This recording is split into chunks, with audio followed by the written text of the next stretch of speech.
दोस्तों यदि मैं आपको बताऊं कि 1/0 क्या होगा, तो कुछ दोस्त कहेंगे कि इसका आंसर इनफाइनाइट होगा, तो कुछ लोग कहेंगे इसका आंसर 1 होगा।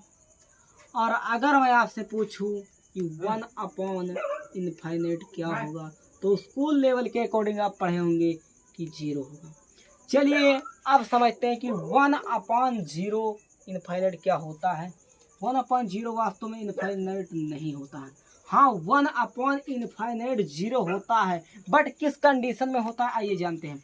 सबसे पहले इसके लिए आपको डिवीजन को शुरू से समझना होगा। जैसे मैं आपसे कहूँ कि 12 आपके पास मैंगो है और आपको 6 लोगों में बांटना है, तो आप सर कह देंगे एक लोगों को कितना मिलेगा, 2। इसका मतलब अगर मैं आपसे कहूँ कि 6 आपके पास मैंगो है और ये 2 लोगों में बांटना है, तो एक लोग कितना पाएगा, 3।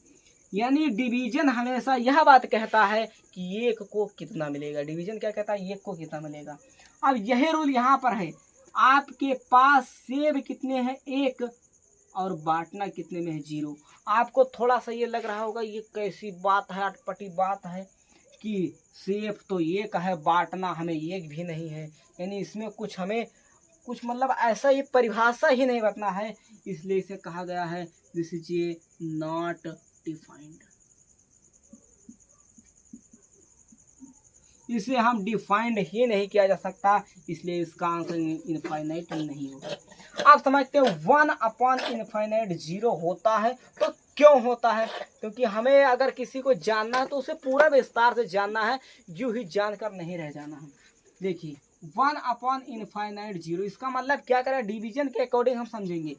1/0 यानी सिर्फ 1 है, लेकिन हमें बांटना है अनंत लोगों में। क्या है, मान लीजिए आपके पास 1 बीघा जमीन है और आपको अनंत लोगों में बांटना है, तो इसका अर्थ सिंपल निकल के क्या आता है कि कुछ ना कुछ, यानी 0.000 कुछ ना कुछ भाग एक व्यक्ति को अवश्य मिलेगा।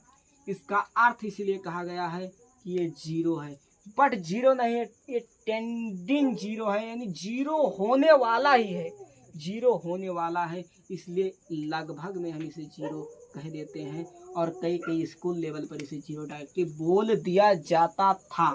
ठीक, यदि आप 11th के बाहर हैं तो आप डायरेक्टली इसे 0 नहीं बोल सकते। ठीक, कंसेप्ट कैसा लगा एक बार कमेंट बॉक्स में जरूर बताइएगा। जय हिंद, जय भारत।